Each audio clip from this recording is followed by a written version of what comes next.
Welcome to Home and Away, a Tottenham Hotspur podcast hosted by myself, Graham Spice, and Glen Cowie, where we discuss all things Tottenham Hotspur with both the match attending and international supporters view. In this week's episode, we'll review the West Ham game from Saturday, look forward to the Villarreal Champions League opener on Tuesday night, and we'll preview the Brighton match at the weekend. Let's get into it. Let me be the one that you turn to, someone you can rely on, closer each day.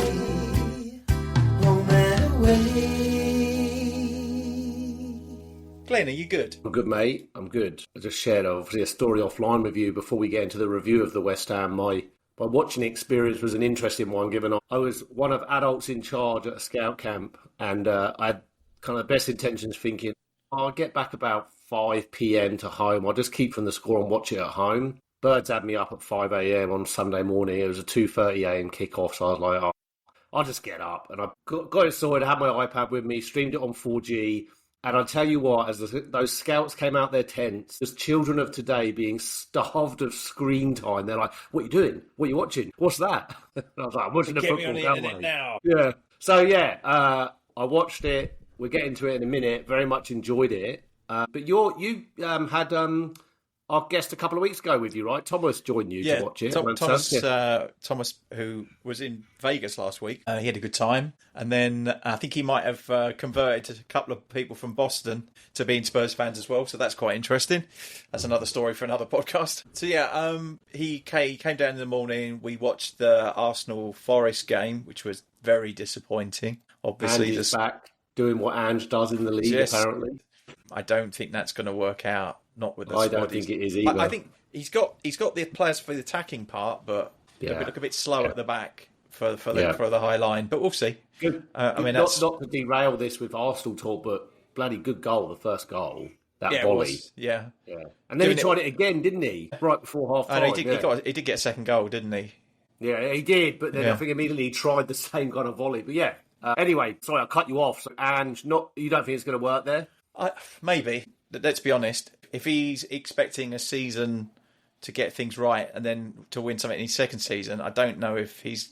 I don't think if Marinakis is that patient, but we'll see. Agreed. Maybe he'll have a good run in the Europa. Who knows? I guess that's the never know. One that could work in his favour. Yeah, it's a lot. It could look to us though. But anyway, back to us. So then, after we watched that, later on in the afternoon, we sat down and watched the West Ham Tottenham game.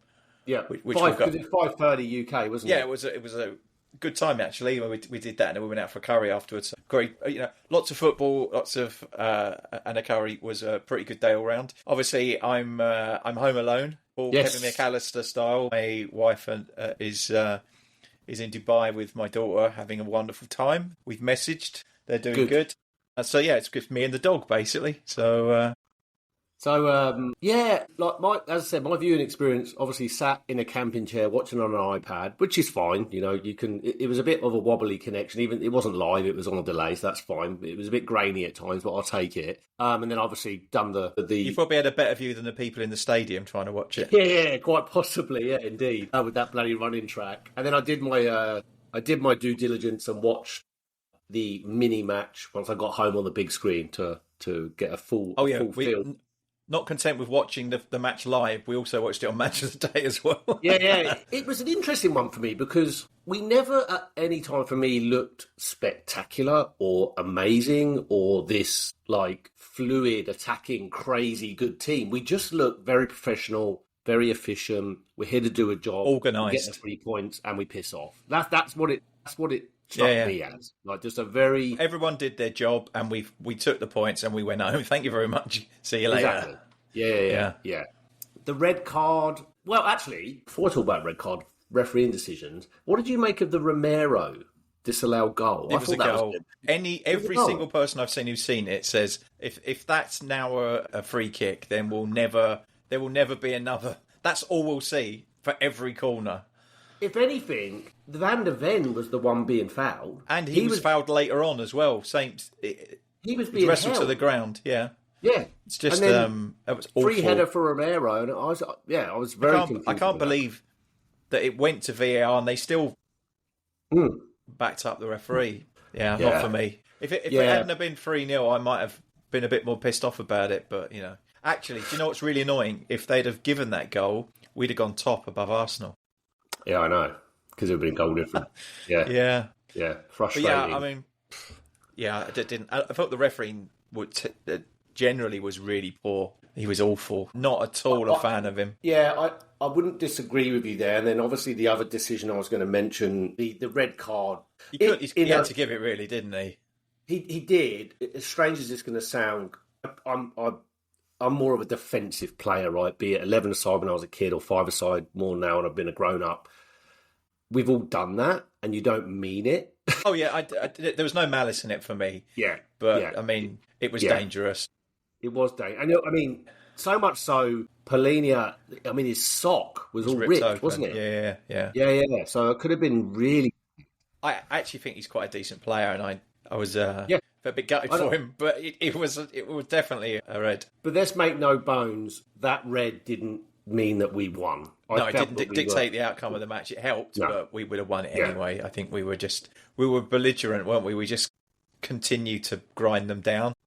Yeah. The longer the game got on, it was a matter of how many rather than if. So, because I think we scored 2 minutes into the second half, right? We did, yeah. Pape Matar, which was, now, this is one of my favourite topics, zonal marking. Did you see that? There's about 6 West Ham players marking nobody at the front post. Pape Matar just sat there at the back post with no one within about 5 yards of him. So, I think, we were going to get into almost a bit of a Q&A, and one of the questions you had teed up for me was, did I see anything new from the team? And I'll answer you maybe preemptively, I did, and it was that goal, because it's not so much the team, but if you watch it back, their celebration, they all point to the coaching staff. Yeah. And I'm led to believe at half-time, one of Frank's, I think it might have been Cochrane, or some of his backroom staff said, the set piece coach. I can't remember his name. Is now Georgios? Is it Giorgio? Yeah.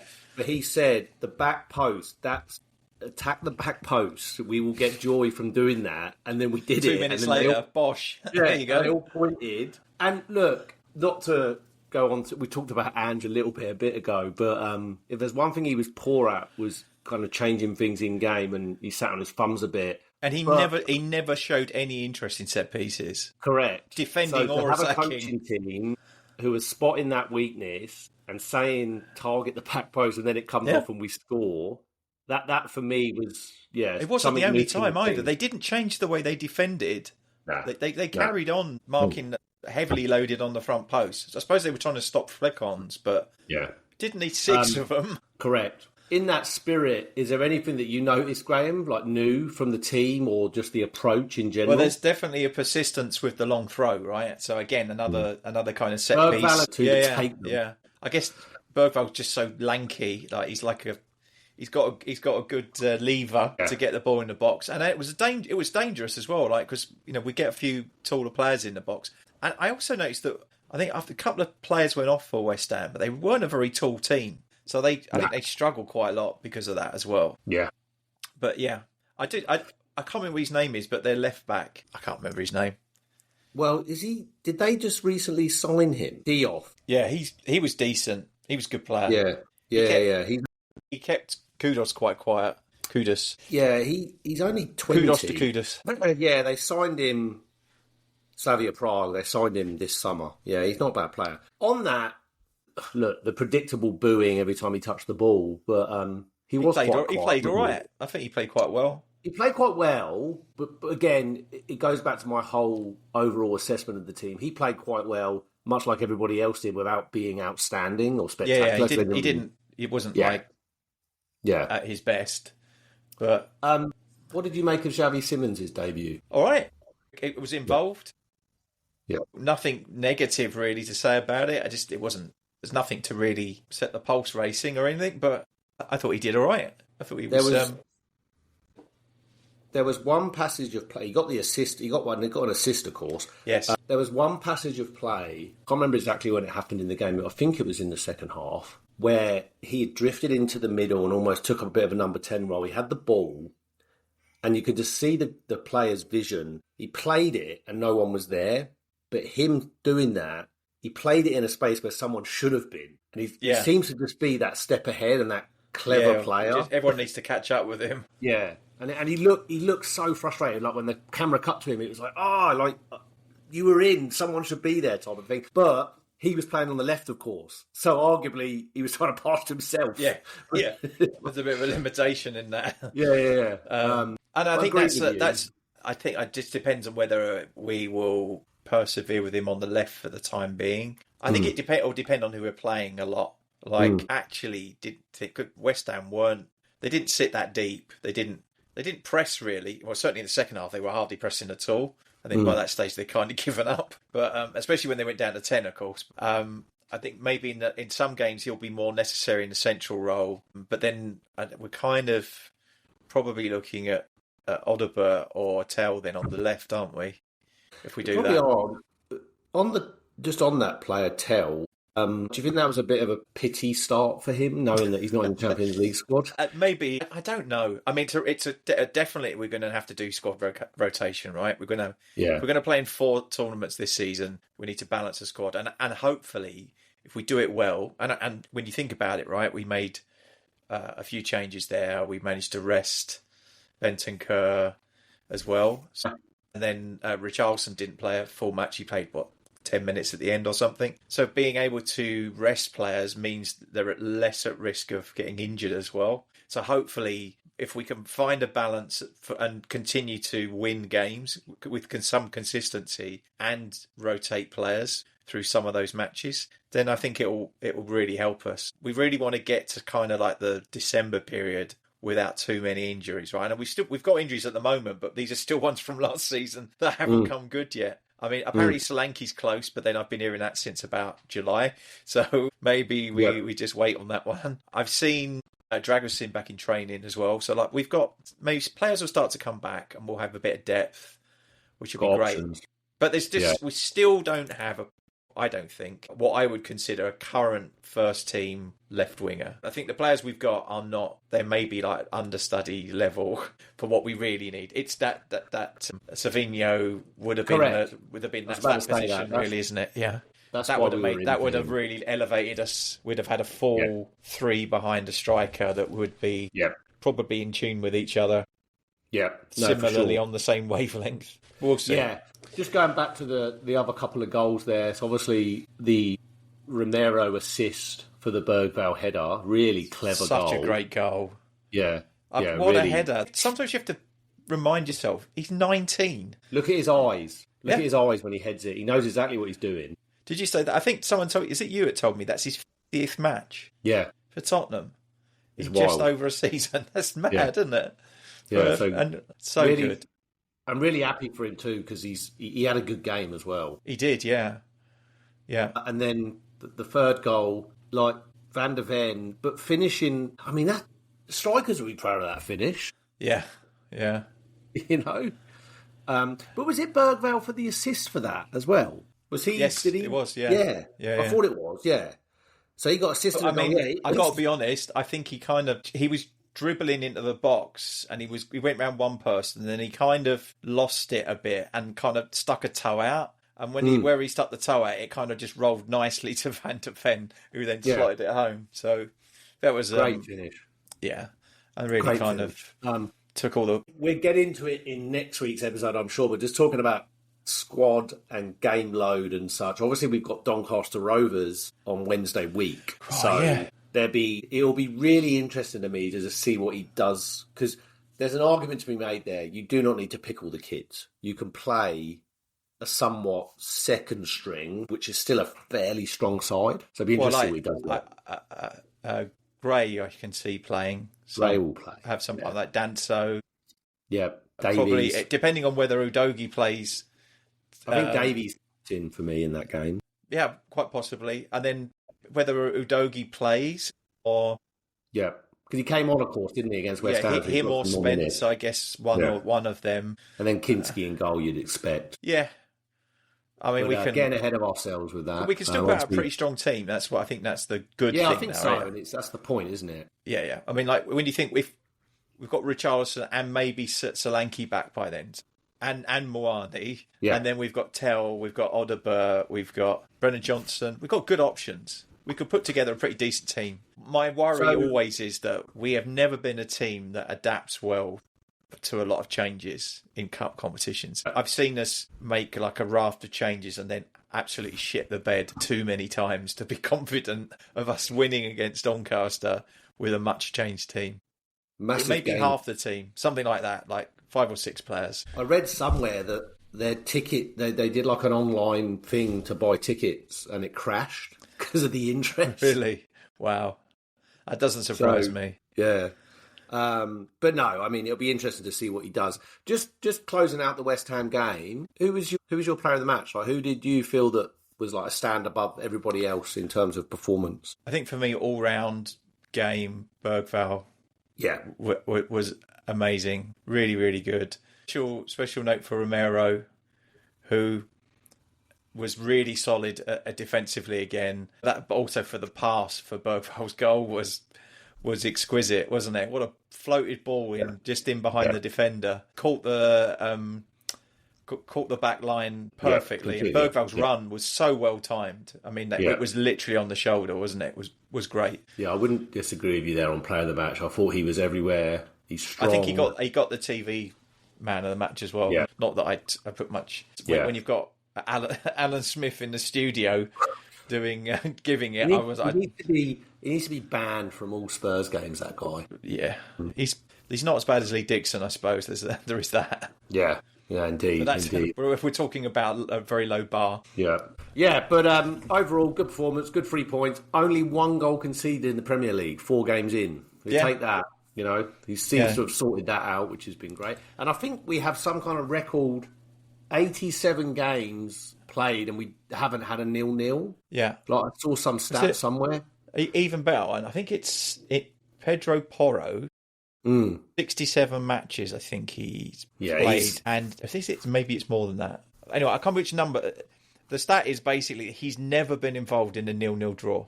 Never. Yeah. That's nuts. Yeah, that is mental. Yeah, that's not a good. I don't know if it's good or bad because it would be good if we'd won all those games, but we know that we didn't. Yeah, this is it. Well, speaking of games that we hope to win, Villarreal, obviously a Tuesday night for you. Yes. I'm in a bit of a pickle on what to do about that. So, it's a shit time for you again, isn't it? What's that, sorry? It's a shit time again for you. Well, it is. It's 5 a.m, right? Which I get. Well, it's not too bad. Could be worse. Which becomes 7 a.m. soon with the time changes. But here's the quandary I have. So I'm part of, as you know, a bit of a men's mental health group, and we meet every Wednesday. Normally, I would just say, I'm watching Spurs, I'm not going to make it. But I run it with another guy, and the guy that I run it with isn't here. He's on holiday. So I'm like, I can't let him down. I can't let the guys down. So what I'm thinking of doing is getting up, watching the first half, and then just have an extended half time, and then come back and finish it. Maybe that will work. I promise not to message you in the meantime. I did that with the England Serbia game last Wednesday, where I just basically watched the first half, essentially paused it at half time, buggered off, did it, came back, and by just after 7 I was home, and then I just finished the game. So I see what, or I'll just go do it, act like it's not on, come back, be on blackout, and watch it start it around 7ish. Yeah, I'm watching this one on TV at home.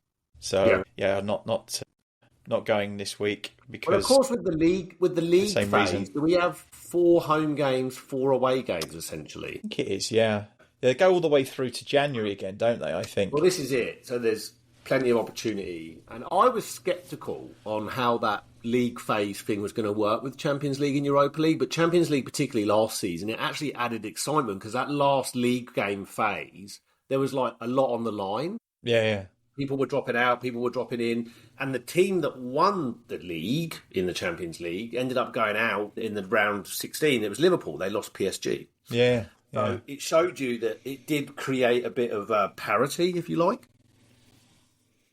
I do like the fact that you play like 7 different teams, not like home and away fixtures. Correct. I don't mind that. I think it's a bit of variety, a bit more variety, isn't it? Yeah, and we've actually got, across our fixtures, like in Champions League, you would say we've come out of that. Villarreal, Bodo Glimt, Monaco, Copenhagen, PSG, that's going to be a good game. That's away. Frankfurt, is it last one? And Slavia Prague, and then, yes, Dortmund, then Frankfurt. So you'd look at those fixtures, both of a couple of things, right? First off, travel. We haven't got to travel too far away. The worst is probably Norway, which we did last season. We know all about that. But that's the next one, isn't it? Or it's certainly October. It's October. early. So it's not like too late. There. Yeah. Can you imagine going there in December? It's like minus 36 or something. Yeah.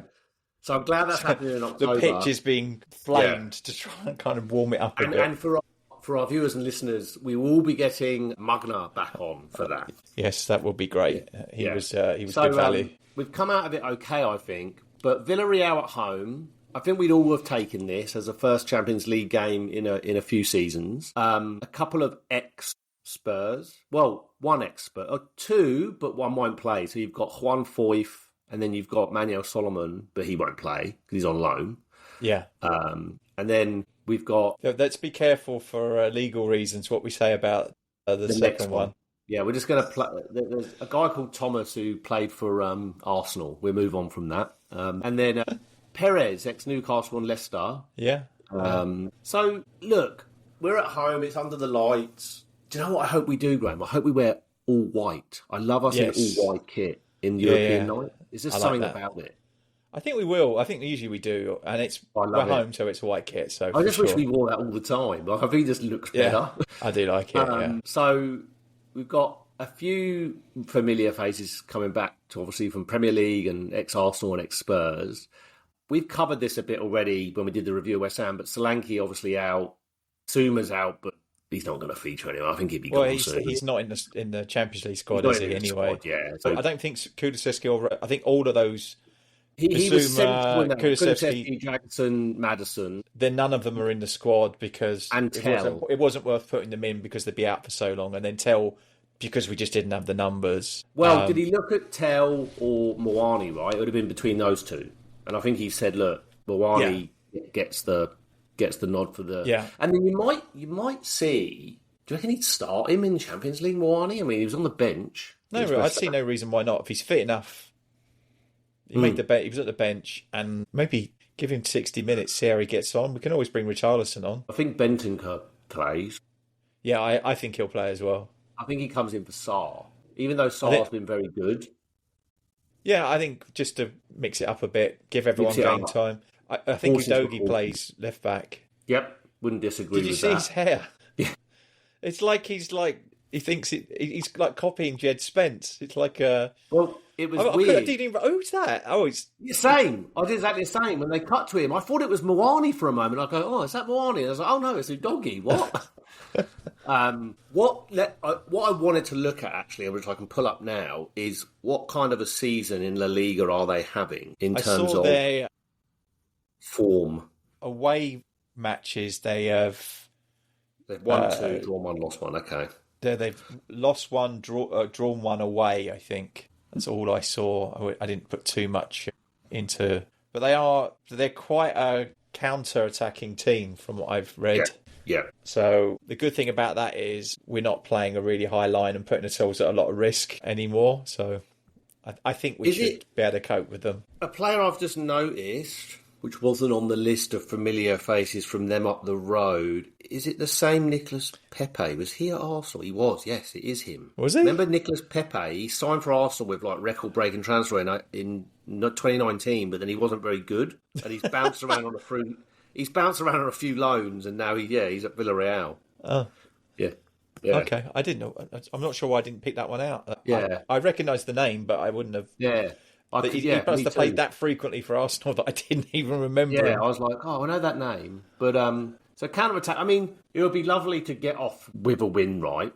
You know, and I think the way the league, if you win your home games and get something in one of your away games, meaning a win, you've got half a fighting chance of finishing in that top 8. Because that's how it works, isn't it? It's top 8, and then 9th through the next lot go into a playoff. So the top 8 is what you want. So, I don't know, it's also going to be interesting that, has Thomas Frank ever managed in Europe in terms of European competition? I think maybe you might have for, forget the name of the team now, but in Norway, or Denmark. I can't remember where was he managed. It was Denmark, I'm pretty sure. Denmark. Yeah. So I think it's going to be interesting to see how he goes in terms of like. But it's a big thing for him, though, right? Champions League. Oh yeah, I think he's really up for it. This is a really big thing for him. I saw a really good interview with him with Michael Carrick. I've seen the link. I watched that on the train on the way. Really good. Yeah, because it's kind of like a conversation between two managers now, and it's like, and of course, Carrick's obviously played for Tottenham as well. So, but it was really interesting to even talk about match day preparation and how do you prepare teams when the games are coming every 3 or 4 days. Because they've both done that, so that was really interesting to the kind of how do you prepare and what do you do. One of the interesting one was when the players go out to warm up and the coaches take them out to warm up on the pitch for a game. What do you do for that 20 minutes? Like as a manager, like it was really interesting. Definitely worth a watch. If anyone else hasn't seen it, I'll put a link in the description of the video. It's definitely worth a watch. Today, at some point. And actually, the match here in the UK is on Amazon tomorrow. Oh, Amazon have picked up Champions League, have they? Interesting. Some of them. They've got a selection of games. Most of the rest of them are on TNT Sports. But yeah. So I think Muani might start. I've got a feeling. Obviously, I think he'll get some game time. If he doesn't start, maybe Richarlison starts and he plays. Could do 20 minutes in second half or something. He certainly seems to be managing Richarlison pretty well. He's had a good start to the season broadly. Well, we're 4 matches in and he's not injured yet. So injured. It's incoming now. Take it. Yeah. But you're going to put a score on it for Villarreal? I think we'll win. I'm going to go 2-0. Yeah, I'll go 2-1. I think we will concede, but I think 2-1. I think it'll be a tight affair, but I can see us getting the win, and I think it'll be a really, really solid start. Because then I think, as we talked about, I think the next Champions League game is away to Bodo. So all 600 Tottenham fans to make the journey. It's that tiny little stadium. Actually, there's something to be said for that, right? They go back there. It's quite funny how that's worked out. Yeah. Well, it's like this season we've got them and Frankfurt, right? So Frankfurt again, yeah. So that's two from our league. Well, 2 from the knockout stages from last season. Plus we've got Dortmund, who we have played 4 times in the Champions League under Pochettino, I guess, and not lost against them. We've won every game. So, and then also, I remember the first time we qualified for the Champions League with Poch. We had I think it was the 15-16 season. Yep. And we played our Champions League games at Wembley, but not the league games. And I went with Josh to the first match was Monaco. So another one. That's right. Yes. We lost as well. Yeah. I don't know what happened. It wasn't a great game, but we lost that one. There's kind of that history across most fixtures. There's a lot of familiarity for a lot of the teams. So Villarreal, we've never played competitively. Prague, is it? I don't think we've played there. Well, of course, the connection with Slavia Prague used to be owned by Joe Lewis Consortium. Was he one of the ENIC stable? They were one of the teams that he was involved in long before, like when it was like the multi-ownership thing, and then he sold it. Or I think it was them, Rangers, maybe. Yeah, Rangers they had a part ownership. I think there was a team in Belgium, but anyway, I'd have to check. But no, I'm looking forward to it, regardless of how I watch it, what time I watch it, how I structure it. So I'm looking forward to being back in the Something Champions I League. remembered going back to the West Ham game. The Lewis family were at the game, so it was his daughter, and then behind his door was Charrington, wasn't it? Charrington is he? It wasn't. There was a guy sat behind. That's Charrington. Charrington. Yeah. Yes. Must look like Mr. Creosote. Yes. Well, it's funny because I picked up on exactly the same, and I just was in the politest way possible. I'm in a WhatsApp group, and I said, "Charrington's a large human being, isn't he?" I think he had 2 seats. Well. And then I started to think about it. He's obviously very, very rich. So I'm like, he takes full advantage of the caviar, the steaks, the red wine. He's getting hospitality on a daily basis. Yeah, indeed. Yeah. And then because I was like, who is that? And then was it his? I can't remember what's her name. The name's escaping me. But the lady in front of him is the daughter. Was it her husband or her son? I think it was son-in-law or something. There's quite a few of them involved, I think. Yes. in Tavistock, is it, or in ENIC itself? I can't remember which way. Tavistock, ENIC, all one and the same, I guess, in terms of I what think it means. Tavistock owns ENIC. Correct. So it's Tavistock Group, ENIC, Tottenham. So I think there's a weird way that the shares are split up, right? Because most likely, because I think that Daniel Levy owns shares in ENIC. Yeah, but then Tavistock shares are worth more, I guess. But let's not forget, Joe Lewis was looking at a significant. I think he's paid a significant fine, and I think he didn't go to prison. But that's when he handed, long before, apparently he handed all of the stuff over to his daughter. Oh yeah, in terms of anything to do no with issues Spurs. there. But it was good to see them at the match. Yeah, so hopefully they'll be a bit more involved. Hope so. I don't want them to. I'm not worried about hearing them talk every 5 minutes. Agreed. I guess so all they will keep coming until they start getting booed. Well, or shouted at. I finally watched the interview with our new CEO, which is only like 8-9 minutes off the back of the episode last week with Stephen and Jeremy. Jeremy. Yeah, and I found it. One thing that I had a takeaway with that is like he almost said, yes, there is money to spend, but I've got to be careful how I couch this because I don't want there to be a headline of Spurs have a war chest to spend. Yeah, but I think we're going to be active in the January window. I really do. And I think it could be a bit of a statement signing. We did something weird though as well, didn't we? We took a loan for 90 million, which I think is like operating capital. I think, I don't really know. It's the way that big businesses work is a very alien concept to me, in that they seem to use financial instruments that don't make a lot of sense to me, but there's a reason for it, I guess. There's always a reason, yeah, no, indeed. And then, obviously, we're not going to record again after the Villarreal game. We'll kind of do a review of that probably this time next week. But we've got Brighton, obviously, in the league. It's another away game, which I thought we'd be at home, but we're away again. No, it is another away game. I watched a bit of their game with Bournemouth as well. They're not a bad team. They're a good side, and there's players in that side that can always hurt us, right? Yeah.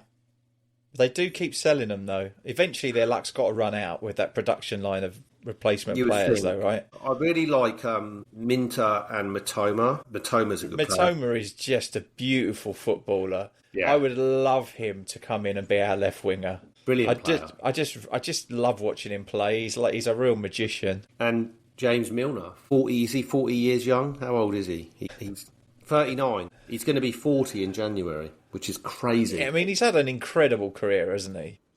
Whichever way you dress it up, what a career! Yeah, I mean, fair play to the guy. Yeah, good career. Good, was it good the other playing for Brentford was Henderson? Oh yeah, well. Yeah, your answer to our midfield woes for the last two seasons. It was last season, wasn't it? Just bring him in, stopgap. But we seem to have done that now. He's obviously completed his tax exile, and as able to come back to the Premier League. Europe, yeah. No, indeed. Now all his Saudi money's secreted offshore in a bank somewhere. Yeah. Well, the Brighton game, it's a hard one to kind of predict. I'm not going to put any kind of score on it because I don't know what's going to happen in the Villarreal game and the players that become available. But one would hope the team that did that against West Ham we might start to see a bit of a blueprint for the Premier League games. And I think Sarr, with his running, starts every week in the league. Polinia seems to adapt quite well in the league. He might play Champions League too. The only thing I think is I don't know if I love Tell as a centre-forward. I just don't think he is that player. No, I think I'm hoping that two things. Either Solanke comes back pretty sharpish and he's able to play at even some of the games. We can rotate better. Or Colin Moani has a game, looks decent, throw him in, play a bit more as an option. Yeah. I think he might even play on the left when we've got fit strikers as well. That gives us a bit more balance. I think he can play on the left. So very different circumstances, but they were obviously our last home game. They were our last game of the season, and they pumped us 4-1 after us all being hungover. Yeah, and hungover and playing high line. It's not a great mixture. It's interesting, right? Because I was saying this to some mates here. Not getting ahead of myself, but when I look at our fixtures until we play Chelsea, it's Brighton away, Wolves at home, Leeds away, Villa at home, Everton away. Out of all those fixtures, the one that actually worries me the most is probably Everton away. Yeah, I think they've been I was just going to say the same thing. Yeah. I think they're actually looking quite decent. He's done an They're amazing looking job decent. again, hasn't he? He could squeeze the pips out of every lemon. He'd get every little bit out of all the players. And they look really good. Probably end up back at Man United. Well, anything's possible. I bet there's a lot of West Ham fans who wish they had him back. No, for sure.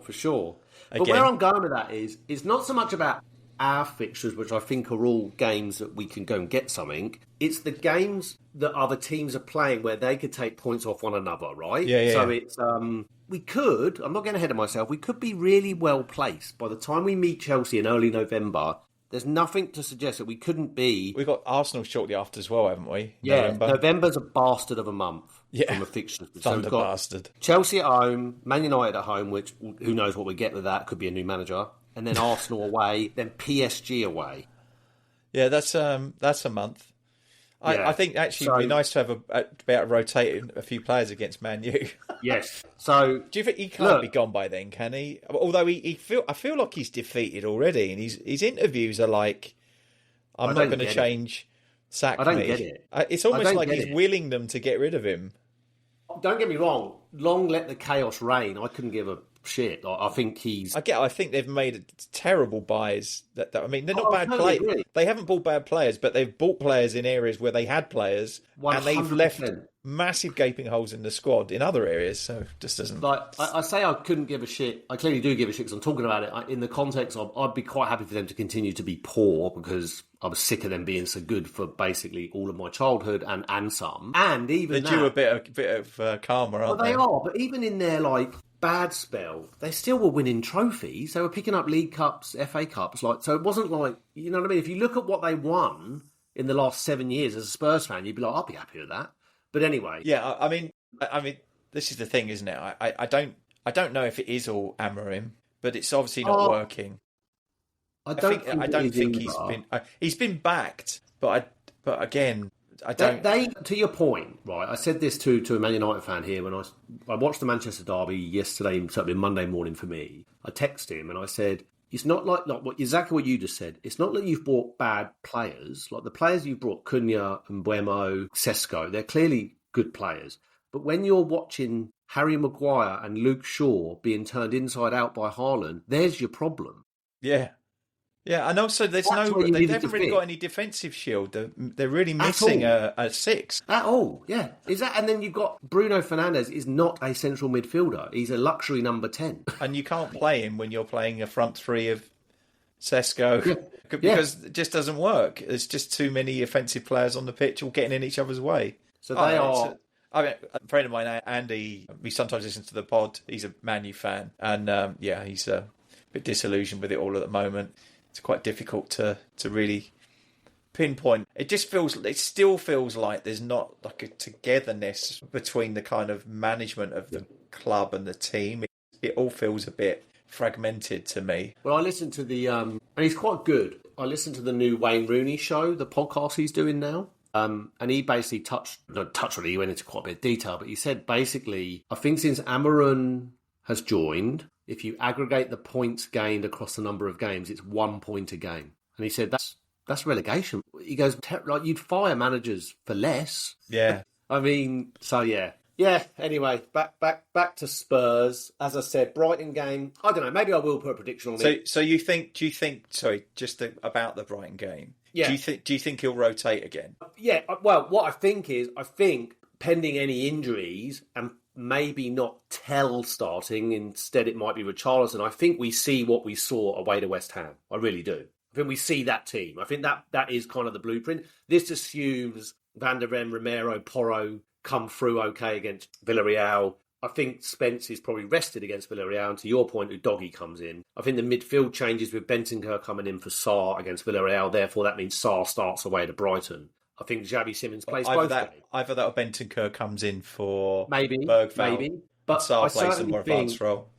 Pap Sarr, for me, his style, the way he runs a game with his running, he suits Premier League. He does. He just does. He's got the energy for it, hasn't he? The up and down. Whereas they're both the same, actually. They're very... Both of them have got really good engines for... 100%. I think that youth really helps them. Like they could do all the running. Pliny could just know stand there what's and gonna murder happen? people. You know what's going to happen, don't you? Away to Brighton, Porro's going to play, and we're going to get our first 0-0. I wouldn't be surprised. So come on then, you tried to swerve it, but give me a prediction for the Brighton game. I can see we don't have a great record there, do we? I can see us. I think it could be like a 1-1 or something. I really do. I think Brighton aren't shit. I think it's actually a tricky away fixture for any side. They beat Man City, as did we, but they beat Man City recently. Yeah. I think it was Man City's game after us, wasn't it? Yeah. So I don't think we're rocking into that game against a team that aren't any good. I'll put a score draw on it, but I don't see us conceding more than one, so therefore 1-1. I think a 1-1 draw. What do you reckon, mate? Yeah, I think fairly low scoring game, this one. Although saying that, it'll probably be like 6-3 or something. But I'd say...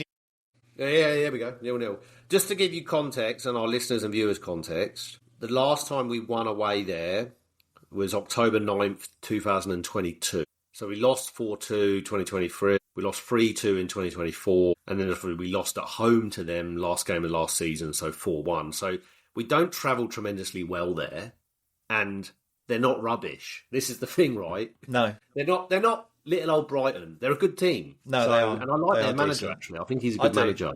Yeah. It's like, he's what, 31? Yeah, young manager. So Yeah. I'll go out and say 1-1. Now, I may revisit that in my head after the Villarreal game if we start losing. I think that knowing what the availability of players is after that, obviously, but we're having to take a leap of faith here because we're not going to. You not could going to see get the Moani opportunity start against Villarreal, come off after 60 minutes. Richarlison's gets half an hour, and then reverse it for the other game. Yeah, and then reverse it for Brighton. So one thing I will say for either fixture, we seem to have a manager who will change it up, who will figure out a way, who is not scared after 40 minutes or half time to make tweaks, make changes. Do things like attack the back post. That's where we're going to get joy. One of the best things I thought from the interview I heard with Frank before the West Ham game was he reflected on what he'd said after the Bournemouth game. And I think he realised that it was much worse than he originally thought when he watched it back. And in the end, I think he said, I completely missed you. I got that wrong. That one's on me. Yeah. Which, I think we all felt that. I felt that. I felt that he made the decisions weren't right. We weren't set up right for that game. What I think actually happened was, I don't think Bournemouth set up the way that he expected them to. And I don't think we adjusted on the day because they switched. Semenya played on the left, not on the right. And he targeted Porro, right? They absolutely targeted Porro and it worked for them. It caused us a lot of trouble. And I think you'd agree with this. We want that from a manager, right? We want a manager to be human. A bit of self-reflection is never a bad thing. Someone who's willing to look back at what they've done and adjust accordingly. Fine with that. Everything that Antonio Conte and Ange Postecoglou in different ways are. Ange's like, I'm just going to keep playing like this, and I'm going to keep playing like this. Yeah. So that I quite like that. I guess there's always been this thing, isn't it? Like with the biggest teams, it's always like we will play like this, and we will impose ourselves on other teams, and they will adjust to us. But that doesn't always work. There's no shitty teams anymore, right? Most of the teams can set themselves up to be difficult to beat. So he definitely has a reputation of being a tinkerer, right? And I think there are times that Brentford supporters felt that he did it too often or a bit too much. So I guess that's the thing to cautious of. But I think the number of games we will play, he will have to rotate a lot. So we'll see a lot of that. But it's about, we want to 3 or 4 ways of playing, not 40 ways of playing, if that makes sense. It's almost, you don't want to go from the sublime to the ridiculous. Yeah, because I think the supporters, I think there's another really interesting part of that interview with Carrick, was that he was saying that some of the players, you want a lot of information. Some of the players don't want much at all. Some of them don't want any information. They can't absorb a lot of information. So there are players that he will want to give the real detail about where to be and when to be there and all the positioning on the pitch and what to do when we're in and out of possession. And others, it's basically like, just go out there and do your thing. So finding a balance with a team when you are that technically organised for a match must be quite frustrating and difficult for a manager like him. The way he likes to to do it. I guess the risk is that he tries to impart too much information onto someone who's just not going to absorb it, and then it doesn't work. So yeah, interesting. Yeah, it should be an interesting approach. I really like him so far. I really like him. I like how he carries himself. All the people that I've seen online, like Michael Bridge was on Last Word on Spurs, I think, last night. And he's obviously interviewed him quite a few times. And they've all got nothing but good stuff to say about him. He said he's always very cheerful, very happy, never loses his temper. He strikes me as a guy that would be a wonderful bloke to have at a party. Yeah. Go and have a chat with Thomas. He's a lovely bloke. Yeah. Have you seen this? You probably haven't seen it. There's an advert at the moment. I can't even remember what the advert's for, but it's Sam Allardyce. Who else is it? It's basically like all the dinosaur managers all sitting on sun loungers, drinking beer. But apparently they've all got a podcast. I don't know. It's like I'll dig it out. Someone was telling me about it. But it sounds like it could be quite interesting because even if you don't, you're not really interested in their footballing philosophy, the stories they must have to tell would definitely be worth a listen, right? In that spirit, I listened to The Rest is Football with Gary Lineker, Alan Shearer, but he did a special and it was Gary Lineker interviewing Roy Hodgson. And to your point, whatever you think of his football, he has some really he's good stories. An absolute genius as far as I'm concerned. I mean, the guy's had how long's his career been in football? 40, 50 years? Easily, because he became a manager really young, and it's really interesting to hear his story that he went and got he went and earned his stripes in Sweden, and then he was obviously he was Swiss manager, 96 in the Euros. Then he's managed in Portugal, Italy. He's managed a lot of places, but he wasn't much of a player. But to your point, some really cool stories. Yeah, and he touches on his England career. I'd encourage anyone watching or listening and yourself to give it a listen. It's really interesting. I might dig that one out. Yeah. I'm always on the lookout for new stuff. And I've got a few days to myself. It's quite nice to have a podcast on in the background and not have my wife go, "What's this shit?" Yeah. I don't have to. My guilty pleasure of TalkSport in the car often gets criticised by the missus. Well, I've been listening. I've sent you a few of them, but it's called, I think it's the Ness and Dormer podcast, which isn't about... Oh, that's really good. I've listened to a couple of them now. Which is not about classical music for our listeners and viewers. So for our people that haven't, for our subscribers and stuff that haven't listened to it, it's essentially a retro. So it's a lot of nostalgia, and they cover anything from the 80s and 90s.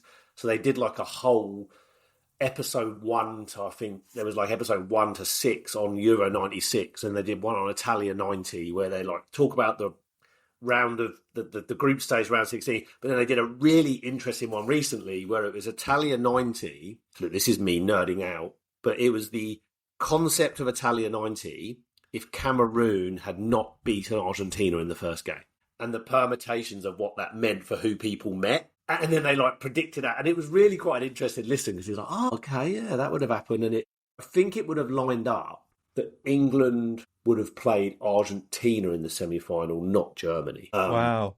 Yeah, so it's really, really cool, and they do it in a way where it's really quite engaging and interesting. So I listened to I think it was the one you sent me, which was the Ozzy Ardiles Famous Five one, which was really interesting because actually, what I found most interesting about it was that whole Famous Five thing. We only played it for about 7 or 8 matches. 7 games. Yeah.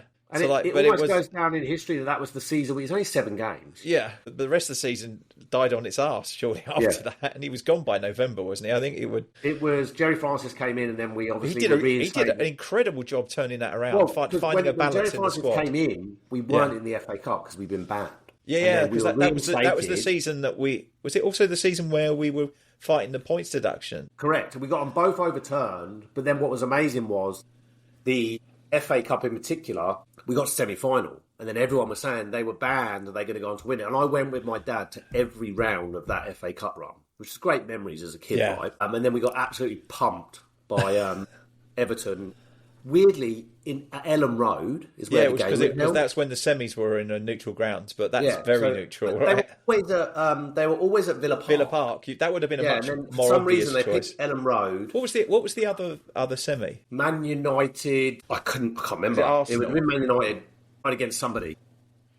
I'm wondering if the other game was at Villa Park. That was the only Maybe reason it I was was. asking. But I remember vividly, I would have been, so that was 95. I was born in 82, so 92 I was 10, so I've been 13. And after the game finished, we went to a cafe around the corner from the stadium in Leeds.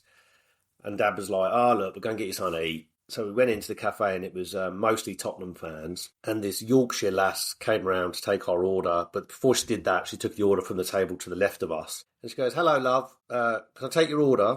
And then the bloke went, well, new goalkeeper, new midfield, new attackers. And then I was really upset. I was like inconsolable. And then I just started laughing. And my dad did when we heard that. And it was like, because that's funny. We left, like, obviously I'm from where you are. We left, I remember it being, I think it was like a 12:30 kickoff maybe, but we left the house at like 4 a.m. to get to Leeds. It's a long old trip, isn't it? Like, great memories. But yes, so the Aussie Ardiles episode. That is a great one. I highly encourage anyone to listen to that. I can't remember. What was the other? Go on. The other tidbit in that episode was when we signed Jurgen Klinsmann, Aussie actually wanted Maradona. Yes. Yeah. Oh, Christ. Can you imagine? Yeah. Wow. After the 94 World Cup, that would have been Maradona. Something. Yeah. Indeed. Well, nothing more from me. I'm probably going to... I've got to get to the office in a little bit. I'm going to listen to the Frank interview, which I'm looking forward to listening to with Michael Carrick. But other than to say, Champions League football is back at the lane. Under lights. Yeah, under the lights. Hopefully all in white under the lights. And come on, you Spurs. Yeah, thanks for everyone who's listened in. Please like and subscribe to the podcast to tickle the algorithm so we can get in front of more Spurs supporters. And as Glenn said, come on, you Spurs. Let me be the one that you turn to, someone you can rely on, closer each day.